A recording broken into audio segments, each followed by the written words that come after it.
नमस्कार। राज्य शिक्षा शोध एवं प्रशिक्षण परिषद बिहार पटना में आपका स्वागत है। तो बच्चों, आज हम सप्तम वर्ग अर्थात वर्ग 7 के अमृता भाग 2 संस्कृत का पंचम पाठ प्रहेलिका को देखने के लिए जा रहे हैं। तो सबसे पहले हम समझेंगे कि प्रहेलिका क्या है, पहेलियाँ। तो पहेलियाँ क्या है?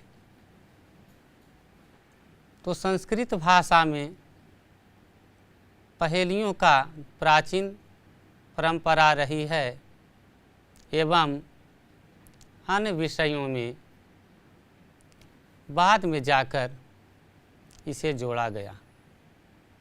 हमारे मस्तिष्क के व्यायाम के लिए यह बहुत अच्छा है। इससे लोगों का मनोरंजन होता है और बौद्धिक विकास भी होता है, क्योंकि आपके सामने कुछ इस तरह के शब्द पहेलियाँ के रूप में दिया जाता है जिसे सोचने पर मजबूर कर देता है, विवश कर देता है कि आखिर यह क्या है। और इस तरह से हमारे मस्तिष्क का जो कार्य है वह सोचना बढ़ जाता है और मनोरंजन भी होता है। तो हम लोग इस पाठ में देखेंगे प्रहेलिका 5 दिया हुआ है। आप स्क्रीन पर चित्र को देख रहे हैं। इसमें 5 चित्र आप लोगों को दिखाई दे रहा है और इन्हीं 5 में आपको चयन करना है कि वह कौन सा क्या है। तो थोड़ा सा इंगित कर देते हैं कि पत्रम जो चिट्ठी होती थी, चिट्ठी है, पत्र है। दूसरा नयन, आँख है। तीसरा पेड़ का चित्र है। चौथा घड़ी है और 5वां जो है वो आपका अग्निशलाका मतलब माचिस या सलाई हम लोग कहते हैं। तो इस तरह से हम लोगों ने देखा कि इसी 5 पर पद्य रूप में, श्लोक के रूप में देखेंगे और आप लोग बताएंगे कि कौन क्या है। तो चलते हैं सबसे प्रथम पहेली की ओर। तो देखते हैं पहला पहेली। अपदो दुर्गामी च साक्षरो न च पंडितः अमुख अस्फुटवक्ता च यो जानति सह पंडितः। तो कहने का तात्पर्य यह है कि कह रहा है कि मेरा पैर भी नहीं है लेकिन दूर तक जाता हूँ। साक्षर हूँ माने थोड़ा पढ़ा लिखा हूँ लेकिन विद्वान नहीं हूँ। अमुख, मेरा मुख नहीं है, बिना मुख का हूँ लेकिन स्पष्ट बोलता हूँ। यो जानती, जो जानता है वह विद्वान है, वह पंडित है। तो आप लोग बताएं कि आप 5 चित्र जो देखे उसमें से क्या है। तो शायद अभी नहीं पता चल सकेगा, तो थोड़ा स्पष्ट होगा जब इसका शब्दार्थ हम लोग देखेंगे, तब थोड़ा स्पष्ट हो जाएगा। देखते हैं शब्दार्थ। अपदः बिना पैर वाला, दूरगामी दूर जाने वाला, पंडितः विद्वान, साक्षरः अक्षर युक्त या पढ़ा हुआ, अमुखः बिना मुख वाला, स्फुट वक्ता स्पष्ट बोलने वाला, यह जो जानाति मतलब जानता है। तो अब आप लोग अर्थ लगाएं कि वह क्या है। आपदो अपदो दुर्गामी च साक्षरो न च पंडितः अमुखः अस्फुट वक्ता च यो जानति स पंडितः। जो जानाति ही स पंडितः। तो क्या है बच्चों, अब थोड़ा बहुत पता चल रहा होगा, लेकिन एकदम स्पष्ट रूप से जानने के लिए जब इसका हिंदी अर्थ देखेंगे तो पता चल जाएगा कि आखिर वह क्या है। तो देखते हैं कि वह क्या है इसके हिंदी अर्थ के साथ। अपदो दुर्गामी च साक्षरो न च पंडितः अमुखः अस्फुट वक्ता च यो जानाति सह पंडितः। कहता है कि पैर नहीं है, दूर तक जाता हूँ, अक्षर युक्त हूँ लेकिन पंडित नहीं हूँ, मुख नहीं है लेकिन स्पष्ट बोलता हूँ, जो जानता है वह पंडित है। वह क्या चीज़ है? तो वह पत्र है, वह चिट्ठी है।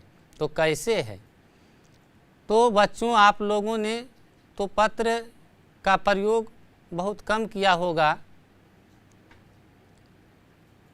जब मोबाइल का प्रयोग नहीं होता था या नहीं के बराबर था, उस समय पत्र का प्रयोग किया जाता था।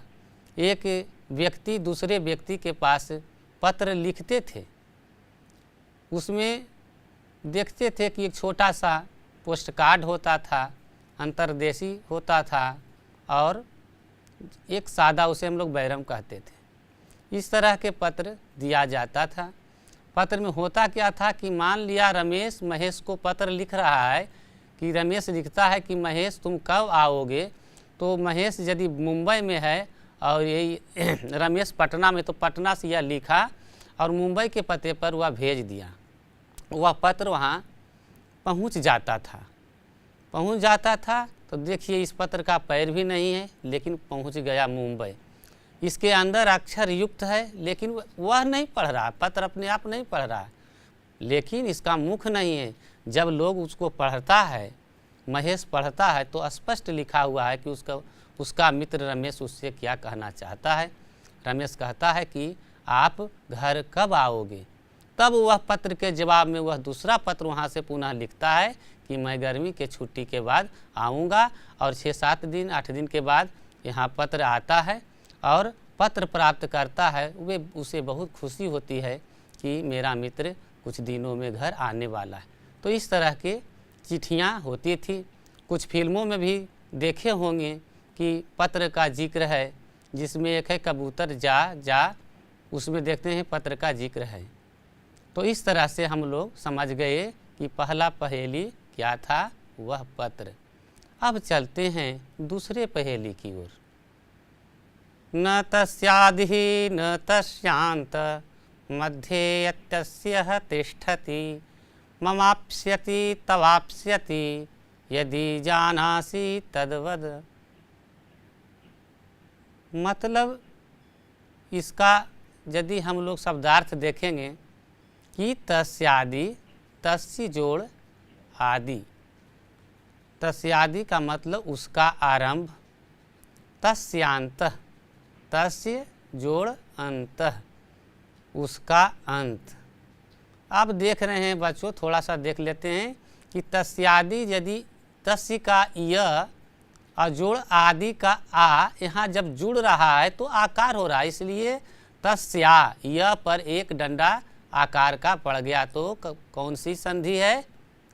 दीर्घ संधि। हाँ, यह दीर्घ संधि। उसी तरह से तस्यांत भी जो है वह दीर्घ संधि है।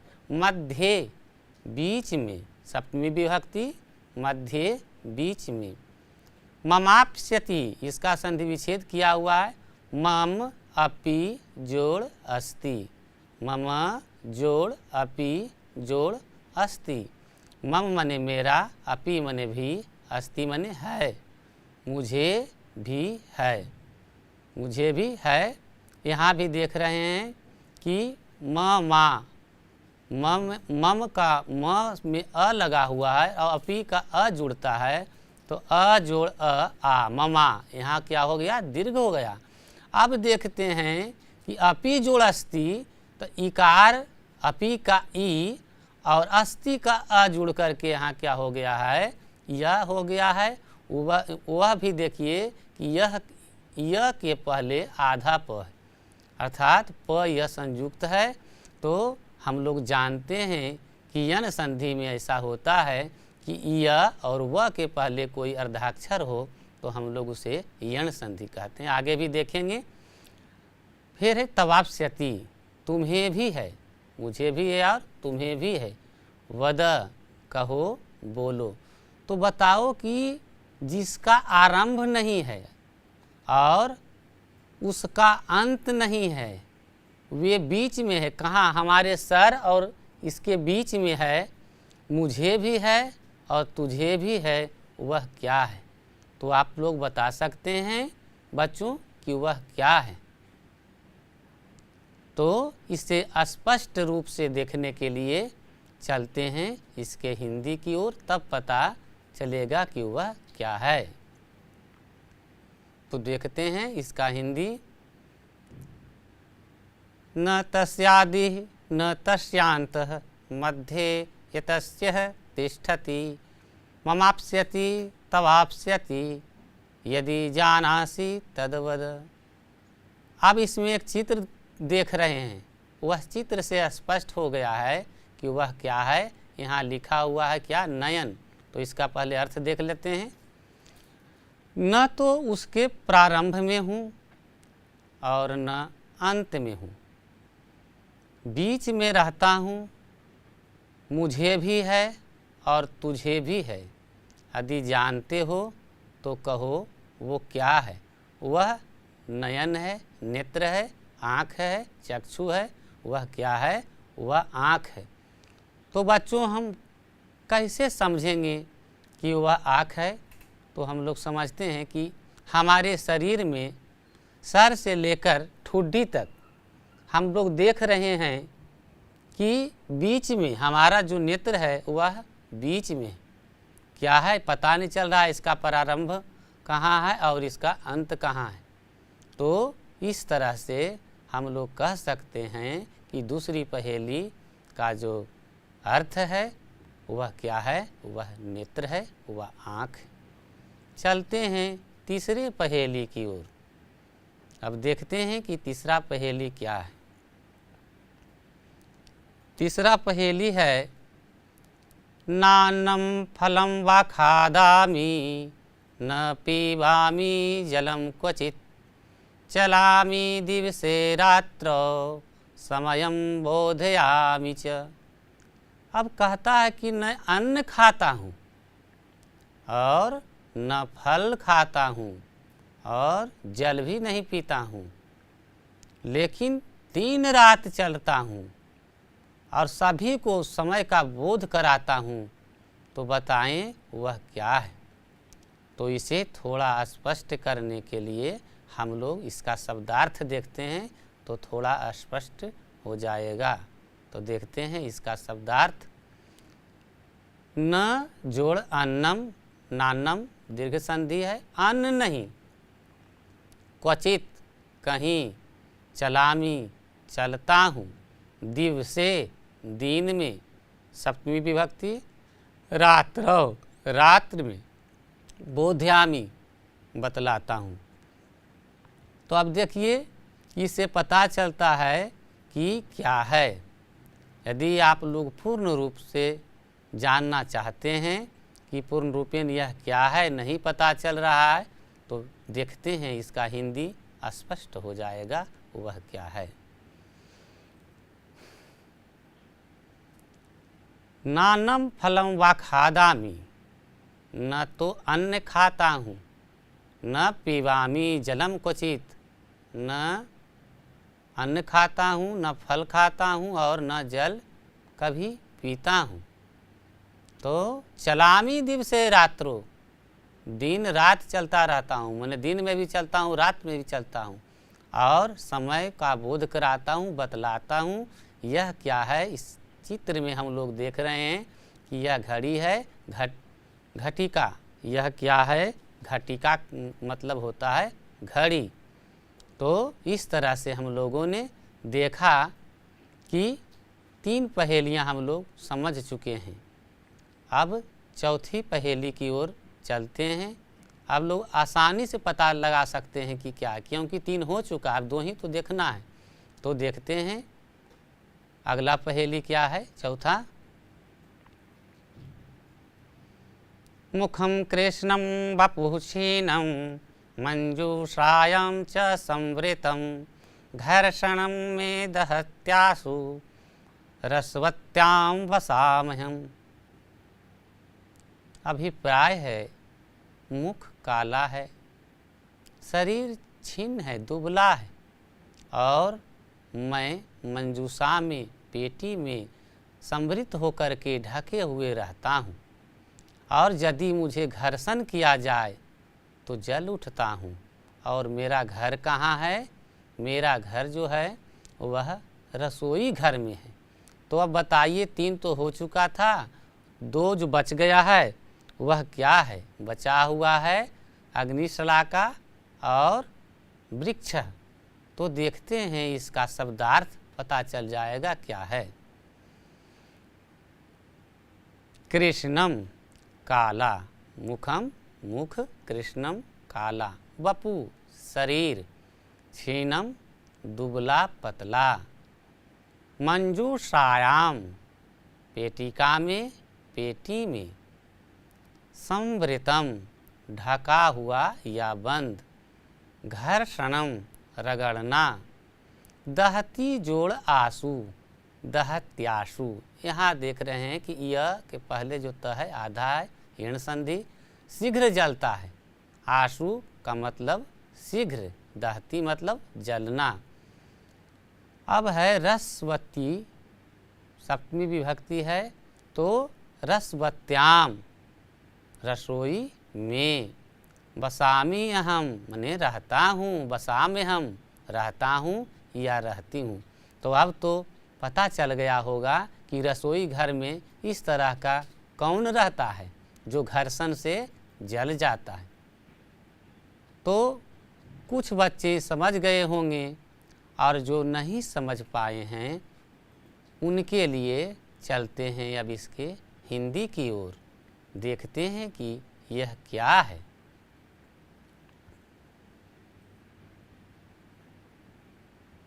मुखम कृष्णम वपु क्षीणम, मुख काला है और शरीर पतला है। मंजूषायाम च संवृतम, पेटी में बंद रहता हूँ। घर्षणम में दहत्याशु, रगड़ने पर शीघ्र जलता हूँ। और रसवत्याम वसामहम, कहाँ रहते हैं? और रसोई घर में रहता हूँ। तो यह क्या है? माचिस। लेकिन इसे कहते हैं क्या? अग्निशलाका। अग्निशलाका का मतलब माचिस। तो हम लोगों ने माचिस देखा होगा, क्योंकि यह प्रायः सभी के घरों में प्रयोग होता है। आज अधिक विद्युत रहने के कारण कभी कभी जब विद्युत कट जाता है तो हम लोग कैंडल जलाने के लिए, मोमबत्ती को जलाने के लिए उसका प्रयोग करते हैं। तो देखते हैं एक पतली सी डंडी है, उसका मुख जो है वह काला है, और वह एक पेटिका में बंद रहता है, ढेर सारा बंद रहता है। और जैसी घर्षण करते हैं उस अग्निशलाका को उस सलाई से, तो वह जल उठता है, और वह प्रायः रसोई घर में रखा जाता है। तो इस तरह से हम लोग 4 पहेली समझ चुके। अब चलते हैं 5वीं पहेली की ओर।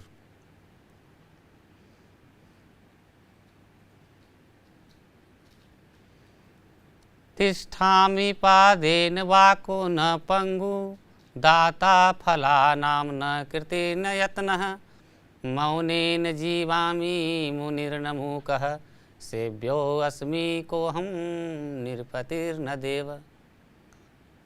अब कहने का मतलब है कि तिष्ठामि पादेन, पादेन के मतलब एक पैर से, तिष्ठामि मतलब खड़ा हूँ। खड़ा है कई पैर से? एक पैर से। वको न पंगु, बगुला भी नहीं हूँ और लंगड़ा भी नहीं हूँ। दाता फलानाम न कृति ने यत्न, बिना परिश्रम किए हुए, जो परिश्रम भी नहीं भी करता है, उन लोगों को भी मैं फल देता हूँ, फल प्रदान करता हूँ। मौनेन जीवामी, चुपचाप रहता हूँ, लेकिन मुनि नहीं हूँ और गूंगा भी नहीं हूँ। सेव्यो अस्मि, को हम निरपति, मैं राजा भी नहीं हूँ और देवता भी नहीं हूँ, तो क्या हूँ? तो इसे थोड़ा बहुत समझने के लिए इसका शब्दार्थ देखते हैं कि क्या होता है। तिष्ठामि, ठहरता हूँ, ठहरती हूँ।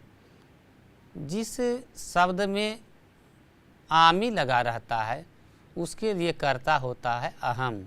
अहम तिष्ठामि, मैं ठहरता हूँ। अहम पठामि, मैं पढ़ता हूँ। अहम गच्छामि, मैं जाता हूँ। इस तरह से इसका प्रयोग होता है। पादेन तृतीया विभक्ति है, एक पैर से। बकह, बगुला। पंगु, लंगड़ा। दाता, दानी। फला नाम, फलों का बहुवचन है। कृति, कर्म, यत्न, परिश्रम। मौनेन, चुप रहने से। जीवामी, जीता हूँ या जीती हूँ। मूकः, गूंगा। सेव्यो अस्मि, सेव्यः अस्मि, यहाँ विसर्ग संधि है, सेवन करने योग्य हूँ। कह जोड़ अहम, को हम विसर्ग संधि, मैं कौन हूँ। निरपति, राजा, देव, देवता। तो इस तरह से तो आप लोग समझ गए होंगे कि 4 तो हो गया था, 5वां क्या बचा हुआ था, तो वही है। और जिनको अभी तक नहीं समझ आया है तो उसके लिए चलते हैं इसके अर्थ की ओर, देखते हैं कि इसका अर्थ क्या है, पता चल जाएगा। 5वां, तिष्ठामि पादेन वाको न पंगु, एक पैर से ठहरता हूँ। तो क्या हूँ? मैं न लंगड़ा हूँ और न बगुला हूँ। वको न पंगु।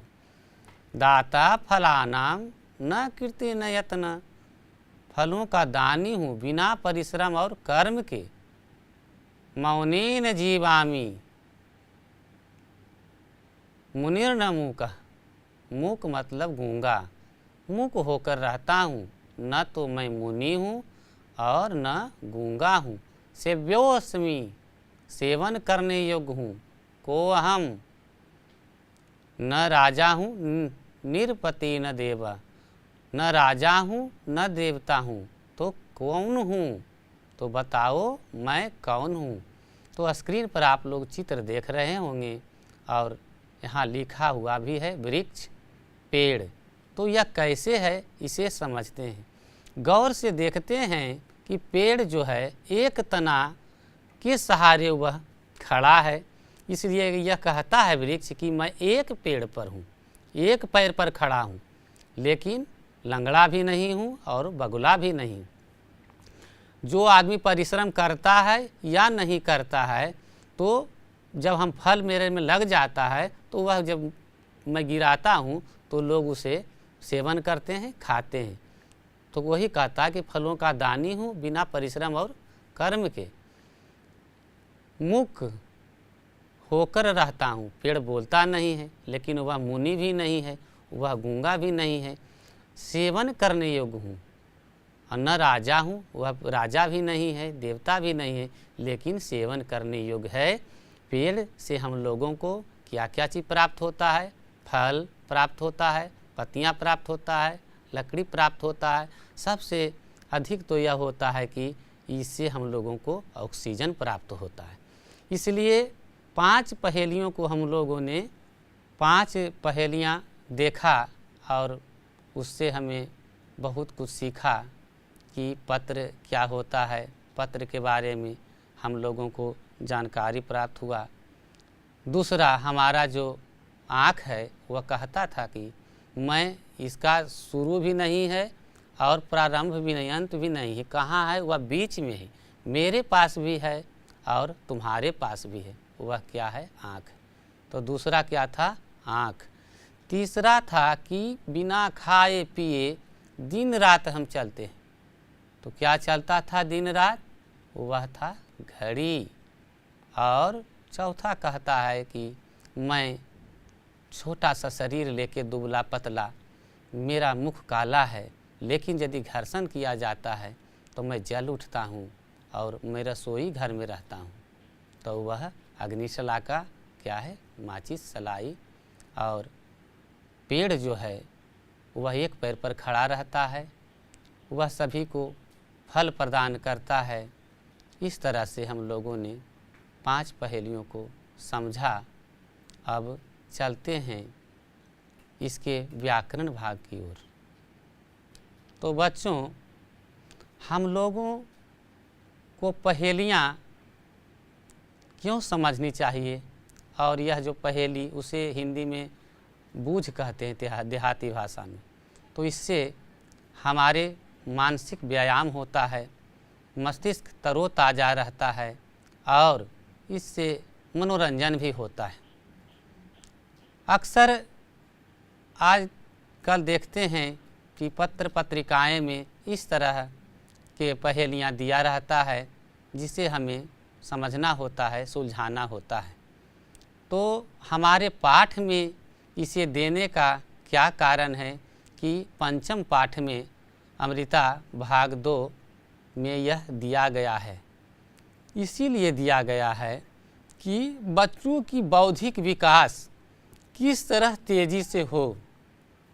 तो उसे जिस तरह से गणित बनाने से हमारा मस्तिष्क तेज होता है, शारीरिक व्यायाम से शरीर मजबूत और तंदुरुस्त होता है, उसी तरह से पहेलियाँ समझने सोचने से हमारा जो है बौद्धिक विकास होता रहता है।